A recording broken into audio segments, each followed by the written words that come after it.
Hi there. Welcome to YouTube for Teachers. First, let me introduce myself. My name is Brent Petrillo. You can find me at Brent International School Manila, where I'm the assistant upper school principal. You can also find me on Twitter at Brent Petrillo. I'm a Google certified educator and trainer. Anyway, enough about me. Let's get started.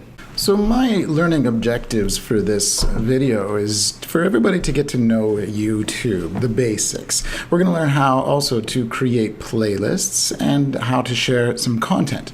We're going to look at some tools that we can use to create our own videos. We'll also look a little bit into how YouTube integrates seamlessly with the G Suite, formerly known as the Google Apps for Education. And I'll give you a couple resources to get started looking for videos that are applicable to your subject material. And here we go. So why YouTube? Well, YouTube provides a way for you to modify your lessons or to improve them and make them a little bit more engaging for students. It also encourages media literacy. Media literacy is not something that is subject specific. So no matter what class or what course you're teaching, using technology, and in this case, YouTube, helps develop those media literacy skills. It fosters also a curiosity and inquiry within. It's no secret that if students want to know something, often they go to YouTube to find the answers. If they want to learn how to make something or how to do something, it is very common for students to go to YouTube. And also allowing for differentiation in your class, students can rewatch as needed. They can go back and forth and spend as much time as required on a video until they feel like they've mastered the content. And last but definitely not least, it is 100% free. So many resources at your fingertips, and it doesn't cost a thing. There's 3 simple rules I want to explore, though, before we get started. 1, I feel that every second of the video should be watched by you as the teacher before you share it with students. You do not want any surprises if you're asking a student to watch a video, or if you're showing a video to the class. Make sure that you've watched every single second of it beforehand. Second, don't just simply send students to youtube.com and have them do their own searches. You should be providing them with lists, playlists, or certain videos to take a look at, therefore avoiding them searching. Also, videos should be used with intent. Don't just show a video for the sake of it. Have a purpose and show the video or the content that is relevant to what you want to teach. So here's some basics. With Google, if you have a Google account, you already have a YouTube account. A lot of people don't quite realize this yet, but if you're with Google, you are also with YouTube. Google is part of YouTube. YouTube is part of Google. Take a moment right now, if you can, and pause this screencast and log into YouTube. Wonderful. So when you're logged in, this is your home screen. And actually, this is my home screen, but yours will look similar. You can see up in the top left-hand corner, right next to the YouTube sign, there's a little 3-bar menu there. If you click on that, then the home and all the options underneath show up. Next to that, you have the search bar. This is where you would search for videos pertaining to your subject material. And then all the way over in the right-hand corner, you have the account information of the person that is logged in. Just below that center, you have some more menu options. And then just underneath that, you have different playlist suggestions that YouTube is recommending. All right, let's continue. Take this moment, this is learning challenge number 1. Search for a great video that is relevant to one of your current lessons. You can pause the screencast here and continue when you're ready. Wonderful. Now let's talk about playlists. Playlists are a great way to organize your videos. You can create playlists for classes or subjects, and there are also playlists created that you can take a look at. They've been put together by other educators, so that can be a handy way to get some content ready for you and your classes. Now, let's explore how we get there. If I go to my menu option on the left-hand side of my screen, you can see that I can scroll all the way down to where it says Playlists. If I click that button there, then this is the screen that shows up for me. I have created, as you can see, there's 8 showing here on my screen. You may not have as many, or any for that matter, but we're going to explore how to create those.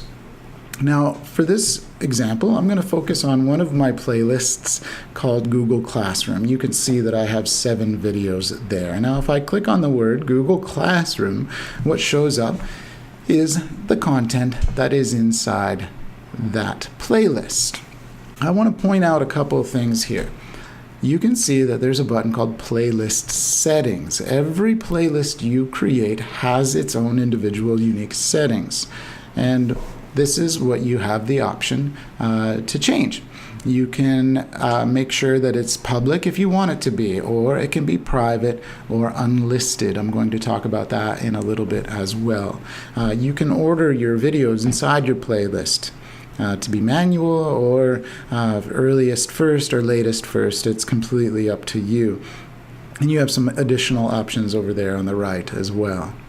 Now, underneath every video and playlist, you have these options here: add to, share, and more. Well, I'm going to focus right now on add to. When you click this button, that shows up, and underneath you get a menu that should be a list of your playlists. So you can take a video that you've seen or that you're watching, and you can add it specifically to a playlist that you've created. But what if I don't have a playlist that I've created? Well, if you keep going down, there's an option down there that says Create New Playlist. All you would do is type in the name of your playlist that you want to create, and then you would then add that video to that playlist. All right, learning challenge number 2. I want you to add 2 videos to a new playlist and give the playlist a suitable name. You can pause the screencast here and continue when you're ready. Wonderful. So now I want to take a little bit of time to talk about sharing. We're going to find all this great content on YouTube. How do we most effectively share it with the audience we want to share it with, or our classes? Well, as you remember from before, there's this share button right next to the add to button. When you click on that button, you get 3 different kinds of options here: share, embed, and email. If I click on share, these are my options that show up. Some of them, you can see that there's a plethora of social media outlets that you can share a video from, directly from YouTube. You can share a video to that social media platform, whichever one you choose, whichever one works for you. And there's, like I said, there's tons of options there. You also get given a link. So you could copy a link, post it where you need to post it, and when it's clicked on, it'll take you right to that video. Now, a cool feature down here that I think is underutilized but very wonderful is it says start at. You can have your video start at a certain time. So, for example, if you have a 45-minute video but you want to start it 20 minutes in, you can specify that right there by typing it in. The other type right next to share is called embed.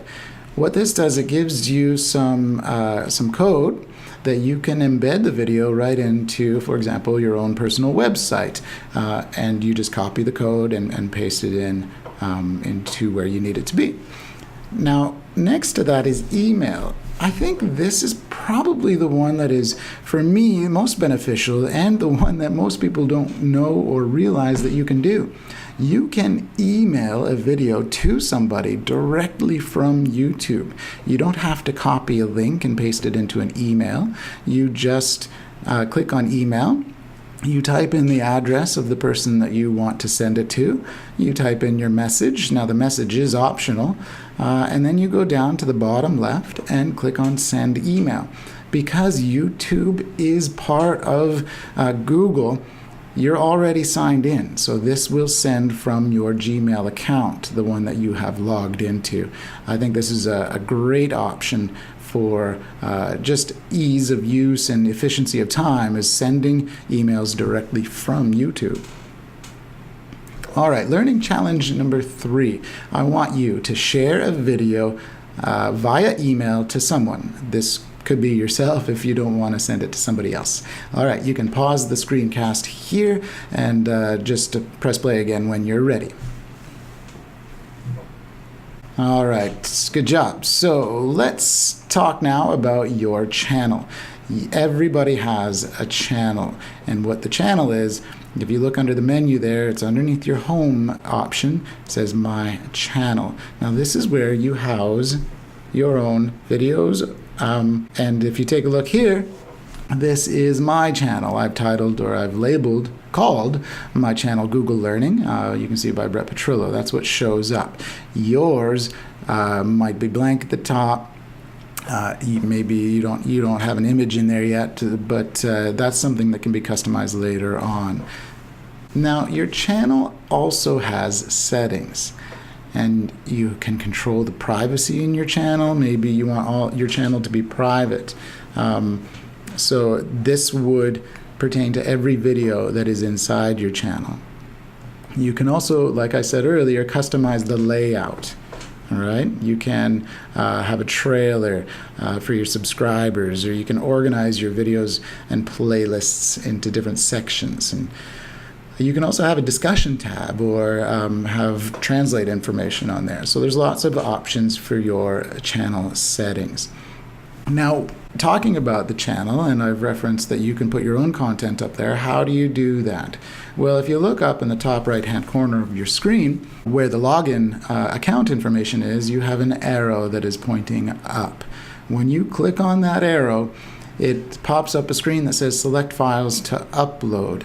Well, you can just click and drag files there, and you notice underneath that it says public for me right now. Well, if I click on that public icon, I can choose if I want it to be public, unlisted, or private. Now, public means that it's searchable and anybody can see it. If it's unlisted, it means that it's not searchable, but if somebody happens to come across it, or if you've shared a link, they can view it. And if it's private, that means that only the people that you have given access can see the video. Now, creating content, YouTube has developed ways to help you create content to put onto your channel. You can import videos directly from Google Photos. You can also live stream. You can record content, and that content can be broadcast live through YouTube. And as soon as you finish your broadcast, it is then housed on YouTube in your channel. You can also create videos using a photo slideshow, and YouTube also has provided a video editor, so you can cut and crop and do all sorts of edits to your videos right from YouTube. All right, learning challenge number 4, and I want you to create, upload, and share an original video. Now, if you'd like to press pause now and do that, you can, or you can just create this as homework and do it again sometime in the future. Either way, if you'd like to pause, go ahead and do so now.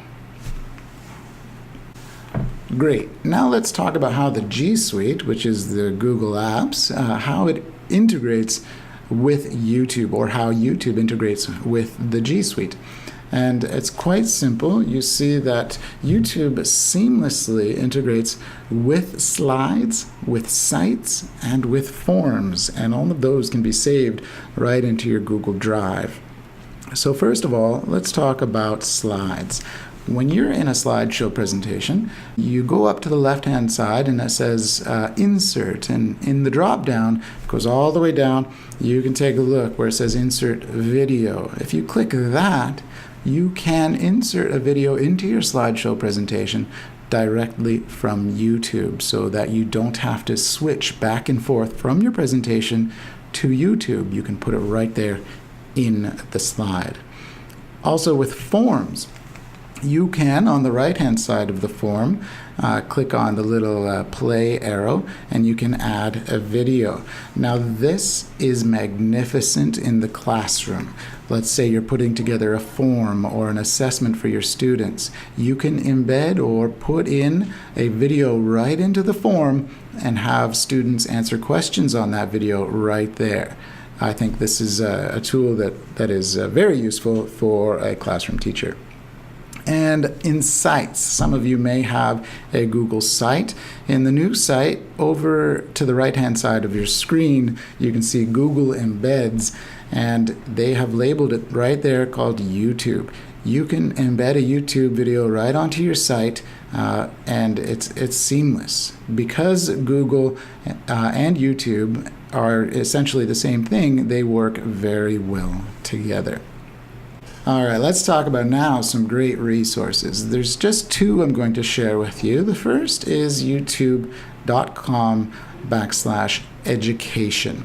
If you go here, you'll see a plethora of playlists that have already been created all about education. This is a great place to start, and I recommend searching through there. You'll find some really amazing content. Similarly, youtube.com/teachers. As with /education, you're going to find all sorts of education-related material here. This is a great place to start if you've never been on YouTube, just to take a look at what is available to you. All right, let's recap what we've learned. Well, we got to know YouTube a little bit. We've created playlists, we've learned how to share content, and hopefully we've created our own videos at this point. And we've learned how that we can integrate YouTube into the G Suite for seamless classroom presentations, forms, and on perhaps your own site.